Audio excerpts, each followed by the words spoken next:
Welcome back to Project Ozone 2. I'm finally trying to dig into AE2. I really like AE2, but I've been playing so many expert packs since Enigmatica 2 Expert that I never really get far enough to actually try to set up a cool network. So that's kind of what's going on now. I've taken a pretty significant break in this world. I was playing Enigmatica 9 Expert with a buddy, kind of a magic themed pack, but I figured it was time to get back to this guy and try to make some progress. And AE2 seems like a perfect way to try to ease back in. So if you caught last episode, we were in the last millennia and we built this right here. And the goal was, it's a bit overkill, but the goal was to stop it from running if it doesn't need to. Notice all these flowers, they're not being harvested, except for this guy. These 4 crops are just your basic Benicio being grinded out to make Temperio for the demon steels to get tier 8 for this guy. I'm so close. I think I got everything except for the stars, which is just, fighting the guy in the wither. Not super interested in that, especially after fighting the Erebus guys. That was an adventure, a slow and painful adventure. Maybe I'll have some footage.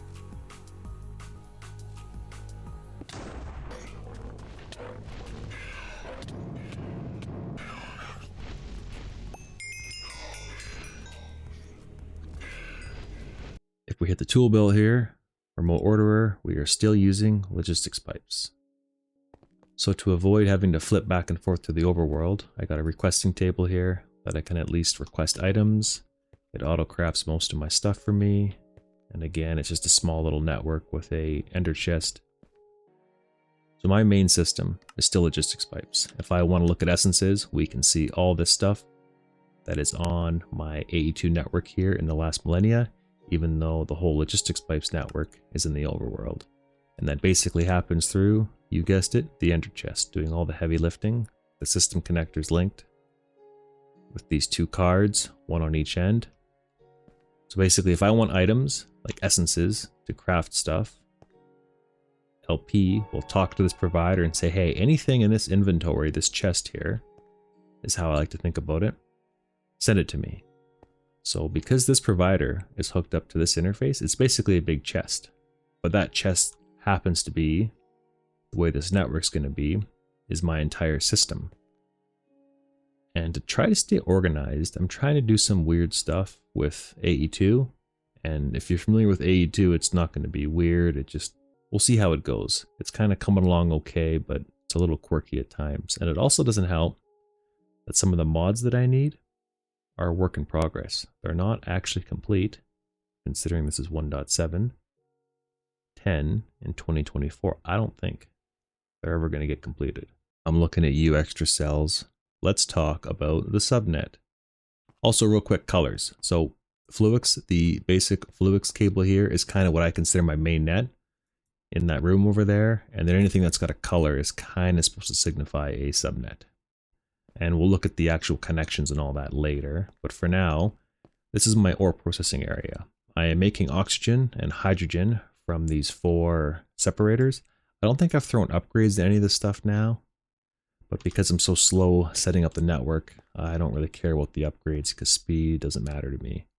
So we got a full tank of oxygen and a full tank of hydrogen on these storage buses. Notice they are gas storage buses from extra cells. Notice that you can filter them.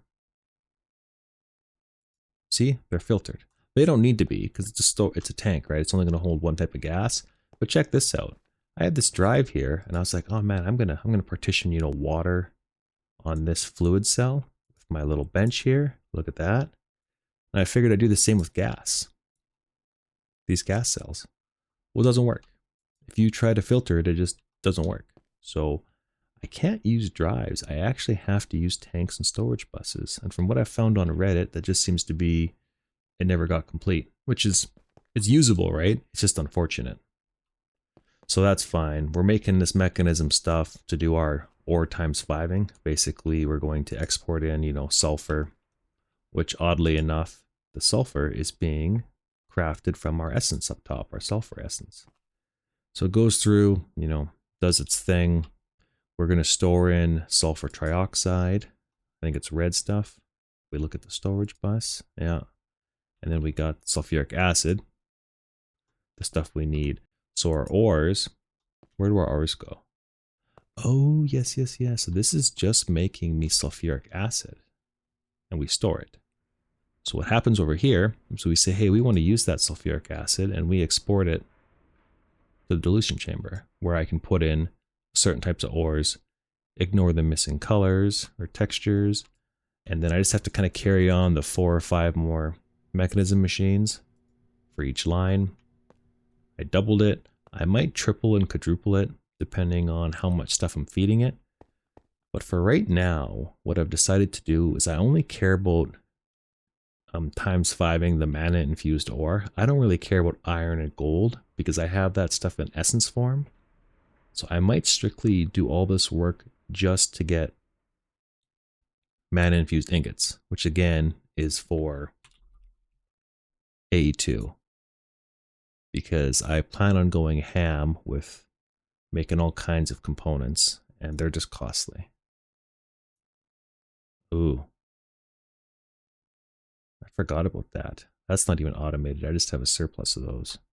These drives have no partitioning. They're just going to let you dump in whatever you want. And that's the catch.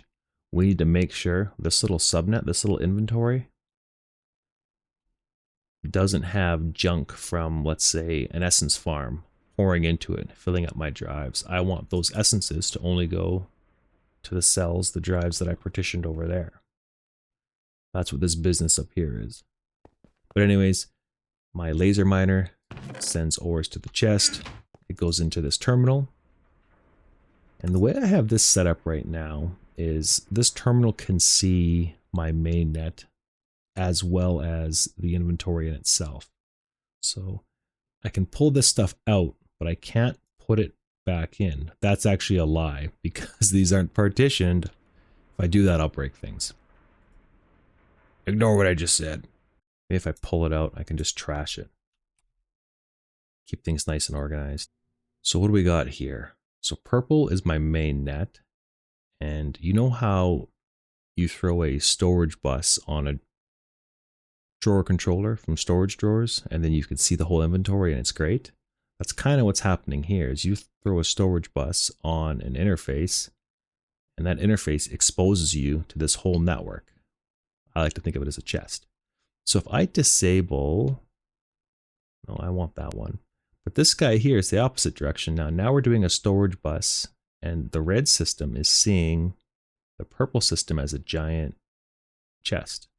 So if I get rid of the interface right there, and we go back to the screen, in theory, I should only see the ores and the stuff that's been processed. I shouldn't see a bunch of essences filling up my system, which is good. That's kind of my chunk, my test right now. I don't know why I said chunk. And a real key thing that I'm doing right now, again, this is all work in progress, right? I don't want to sound like I'm preaching right now. This is me trying things on my own, and maybe I'll fail, but here we go. Everything's on extract only. This storage bus is, and this storage bus is. Extract only is kind of what I'm doing here. Why is there capacity cards in there? That is wild. I don't like using this network tool. Right now I'm just kind of ranting. I feel like I need to make a point here. Okay, so we got a row of pulverizers here, and we got a row of induction smelters. They used to be redstone furnaces until I realized I could possibly get rich slag out of them, right? Yes, rich slag. So the goal with those setups is I'm trying to get cinnabar. Where's cinnabar? Right there. Not much, right? They're a secondary output from the pulverizer, especially with these augments. 80% chance. Or there's this induction smelter again, 80% chance. With sand. Got this little molecular assembler out here with one little pattern making me this stuff. I've never actually used molecular assemblers like this before, just exporting in the ingredients and having them pull it out. I was worried it was going to like overflow or, you know, start spitting the items onto the ground, but fortunately it's smart enough to not do that. So that's pretty cool. Using sand as my catalyst to get rich slag. You'll notice these export buses, I've decided certain ores need to go to certain chests just because you only have 9 spots, and then they all just kind of get dumped in as there's room. And so far the system's keeping up because my ore mining methods are slow right now. And again, the same thing for the induction. I think if you pulverize or you induct, what actually happens here? Yeah, with sand, you get a 10% chance of rich slag.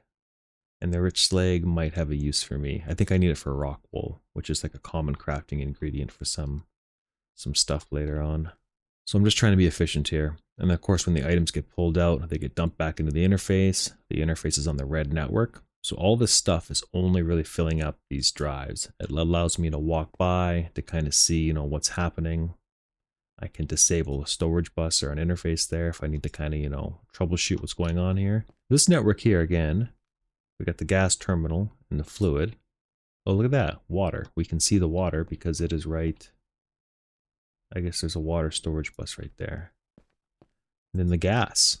We can see all of the gases. These gases that I'm making here, if I need them somewhere else, I can get to them because this is the purple network. And I'm using it to signify to myself, hey, if I can see the gas on this, then that means I can see it anywhere. And the way I've done that, which is kind of interesting, I wasn't sure it was going to work at first because it was kind of quirky, but you'll notice I got my interface and my storage bus, you know, going one direction and then going the other direction. But in the middle here, we have your same interface, your vanilla, not your vanilla, but your AE2 interface. But you got an ME fluid storage bus with no settings, just your basic whatever. And if I was to break this interface and then come back here, you can't see anything. You can see the water because, oh yes, I have a water partitioned in here. I thought that was really neat because I was thinking, okay, storage bus. We have a gas and a fluid storage bus. And when it comes to an interface, we only have a fluid interface. There's no gas interface. So I was thinking, oh man, I'm not going to be able to do this. But lo and behold, through some testing, you don't need even a fluid interface. You just need a basic AE2 one. And again, the storage bus, you only need a fluid one. It kind of reads the gas too. It's really weird how in this situation, Extra Cells 2 uses gas and fluid the same for the storage bus, but when it comes to the exporting and the importing on these nodes and whatever, it's different. And then, you know, partitioning a gas drive doesn't work at all. Oh no, I'm getting way off on a tangent. So besides trying to like segment my network so I don't have inventory spilling into the wrong spot, the other advantage is channels, which is where your P2P tunnels come into here. And I've always liked setting them up this way when I have AE2, or sorry, Ender.io conduits. You can notice with these guys, you can just read, okay, we got 1 of 32 channels. So imagine this, my main controller's in that room. We haven't discussed that yet. I got a dense cable coming this way with 32 channels, right? I got all of this stuff down here using channels, right? There's these export guys, everything uses a channel. But I got a controller here. So I got 12 channels being sent this way, and I got 27 being sent this way, and how many that way? 4. With lots of room to grow, right? And if I needed even more channels, I could just add another controller, you know, this way or down. So it's very, very expandable. But again, I'm only using 1 channel from the main system. I like going overboard with stuff. That's what I'm trying to say. Let's go to the mainnet. Look at that.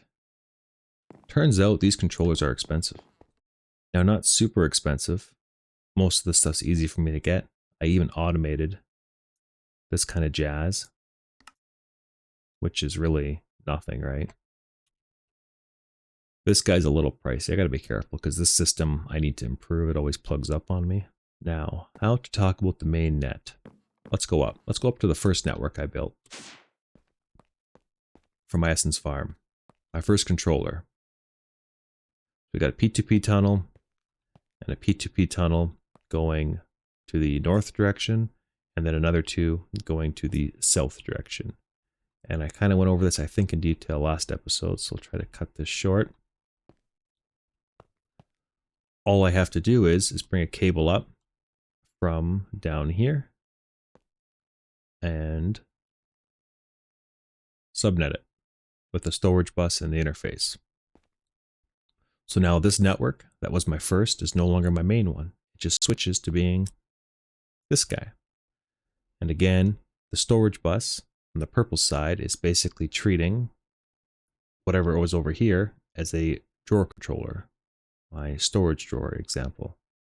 So yeah, the interface side, just think of it as a big chest. The storage bus is looking at this big chest. And so we're using all these channels, right? Like every one of these emitters. Like how did this work again? Each one of these rows was something like 24. Oh, this one's piggybacked on. There's extra stuff happening going down that way. There's like 24 channels being used there, 30 some here, 24, and then 24 again. I guess plus some more is being piggybacked there. Ooh, I don't have it set on extract only. I guess in this case, I have it bidirectional because the actual storage drives on this green network are partitioned, so they can only hold what has been partitioned, which is the essences. And then I have this potential connection here, but I don't think there's any value to that. So I've left it disabled just to avoid any accidents.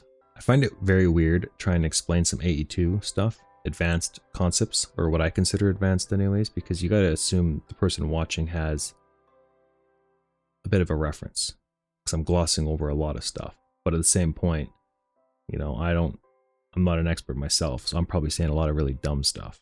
Throwing this dense cable on, we can see we're actually using 7 of them. AE2 works on the principle of data and energy, and so we're only allowing energy through, and that kind of allows you to do all the cool stuff. We use the P2P tunnel to compress. We're basically zipping 32 channels into one, and we push it out. And the reason I got a controller here is I could just use a cable. How do I explain this? If I was to not have a controller here, I could run a dense cable all out that way, kind of like how I am right now. But notice it's only using one channel. If I didn't have this controller, it'd actually be using 2, because it's got this P2P tunnel plus the one at the other end is 2. But since the controller's here, this face will see this one, and then this face will see this one. And this is way overkill, right? Like I'm never going to use all these channels, but I'm just trying to wrap my head around how somebody could build a very, very large network. I have a hard time building large bases. So this is me just trying to do some of my own tests to kind of learn, how I need to build a big base in the future to accommodate a big AE2 system.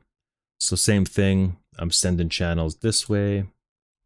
We are only using 1 of 8. See, on this system, oh, yeah, 1 of 32. And then at this point, I figured I would drop it down to 8 because 1, 2, 3, 4, 5, 6, 7, 8. That's all I need on this trunk, 1 of 8. And then I would carry this over and replicate more towers on this side. And again, when you take that one channel of 8 and you unzip it, you all of a sudden got 32. So the interfaces are what counts. The molecular assemblers do not count. I think I said that right. The molecular, enunciate your words. The molecular assemblers do not count, just the interfaces. So we can easily see that 8 times the 4 of them is the 32 interfaces we are looking at for my crafting tower. And every single one of these assemblers, I've jammed in acceleration cards, which is why I need all that mana infused ingots. And they're all empty right now. So I really gotta, move from logistics pipes over to AE2 here. All the recipes, because I had moved it to where it was, are in here. But I'm kind of trying to change some of this stuff because I've got iron essence 9 iron essence makes 8 iron ore. I'm trying to figure out a nice way to regulate how many iron ore I make. And I want to send it over there to my ore tripling setup with the pulverizers. But I don't want to overload the system, right? I don't want it to run indefinitely. My goal in these modded worlds is to always kind of like regulate stuff and not have things running indefinitely. And if it gets too full, trash it. That's how I enjoy to play the game. So this is something here. I was kind of playing around with Creative World and I don't like it, but I just started building it. It's to try to help me with this system because this crafting tower here that's on my main net, my purple network, and then this pink and cyan are together as a third type of subnet. So the main crafting tower is on the main net. I don't have crafting CPUs yet and all that stuff. I'm not sure where to stick them. I was thinking it could be cool to stick them on the walls of this building and have little monitors so you can see what's getting made. But I don't want that stuff converting this essence into items and just having it indefinitely flood the system. I want to like regulate it. So that's kind of what the goal is here. Same system, you bring over the one channel, and then we've got two interfaces. We've got the storage bus interfacing with this network, and then we got this storage bus interfacing with this network. And again, they have extract only setup. And I find it helpful to think about like push-pull. This network, the purple network, the main net, can pull from cyan. And cyan can pull from purple, but they can't push. So that's going to be my attempt at not having these systems run wild, like having, you know, the green network pushing a ton of items into the cyan network, because I do have a drive somewhere. I did have a drive. Yeah, so I don't want the green network to just push items willy-nilly into here, right? So we can have the networks pulling from each other, but not pushing into each other. That's kind of my attempt at encapsulation or isolating them. Maybe this is a common strategy. I had just previously never used AE2 like this, so that's kind of my goal here.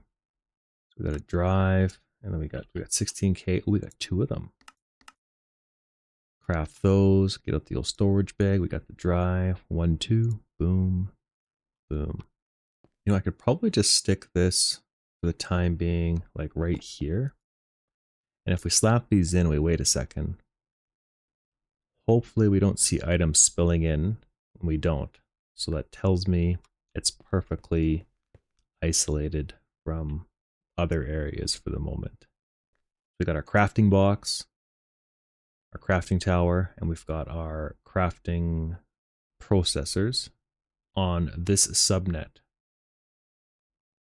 which is different from that guy. So what I was thinking could be cool is emit when levels are below. Can I just do like a drag? It's not letting me because there's nothing in here. You can do that. That is so cool. I didn't think that would work for older versions. Nice. So the main reason I need wool is for dense cables from AE2. You need lots of wool for that. So that'll be the first thing I try to automate here. And I don't want to just stick them in here and have them on demand. Let's say I need acceleration cards. I'll probably just do like on demand crafting for some of that stuff. But some stuff I want to have ready to go, like essences. I don't want the raw essence to be what my system uses. I want it kind of handled a bit. So if I go right here to just one of these, I really should make a terminal so I can more easily put stuff in here. But for right now, let's do it manually. And let's stick this item here, I guess. Okay, do we have... So what am I doing wrong? Why can't I see the string?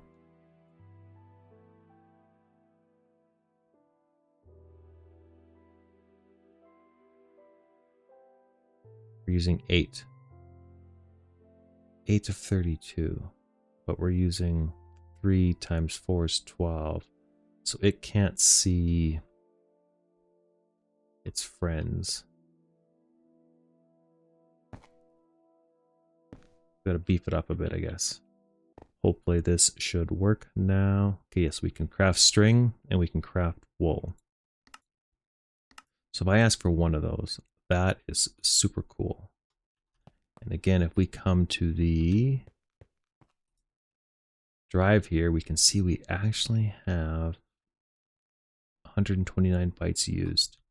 Probably because when I asked for one wool, it probably made a bunch of extra stuff, right? Yeah, there's 4 strings. I'm doing this for my own testing. 0 and 0. Okay, so that's what's actually happening then. There was some string left over, and that's fine, right? We don't want to partition these drives. We just want them to accept kind of leftovers. So if I stick a crafting card, ooh, I forgot my redstone cards. I'm really costing myself a lot of mana.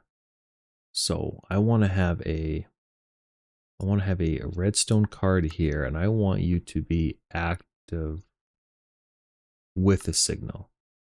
I think the idea here, I'm trying to think in terms of fail-safe. If my system runs out of power, I guess it shouldn't be doing anything, but how do I say this? I want my run status to be high with a signal in case there's some weird issues where some system's not turned on and, you know, a ton of items are getting indefinitely crafted, which really shouldn't be the case, but here we are. So I don't want to use stocked items. I only want to craft. And this is important because basically what's happening is this export bus is going to be trying to fill this interface with items, but I want them to craft them. I don't want them just to take, because then it's like a circular logic, right? You're taking from your chest to put back into your chest. This way it's new items being made. So if we've got a high signal, craft stuff. Okay, so that's cool. We want to emit when levels are below. So I think 1,000 is a nice number. So if we have less than 1,000 wool, turn on, and it's turned on. So in theory, it should be making stuff. And if we go here to one of these guys, hopefully, yeah, see strings being made there. And what else? I guess that's really it. If the guy was smart, maybe he could take the wool and put it in a different spot. Whoops. No. Let's try that again. Maybe because I don't have coprocessors, it's not smart enough. That's the thing about AE2 I don't really understand. It's doing 1 or 2 at a time. But anyways, it's going to indefinitely make me wool. And what you can also do with this export bus, with these 2 remaining spots, is you can accelerate it. And then I think it'll try to do like a stack at a time. We should see this wool number go up higher. Or quicker. Yeah, see, it's going up a lot quicker now. Just for fun, because it's been a while, Forge TPS, dimension 77, nice and low. You know, 20 ticks per second, mean tick time is 1.2. To counter that, logistics pipes is 3. When I'm in my overworld doing stuff, it's like a 7. I'm still getting 20 ticks per second, but there's the odd lag spike because this number is creeping up. I believe. So yeah, this system is now going to regulate wool for me, so it's always just ready. And that's what I want to do with things like iron.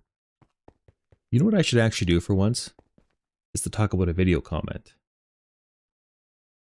from a YouTube buddy of mine, Tamat, who's currently playing the Enigmatica 2 Expert Extended mod pack.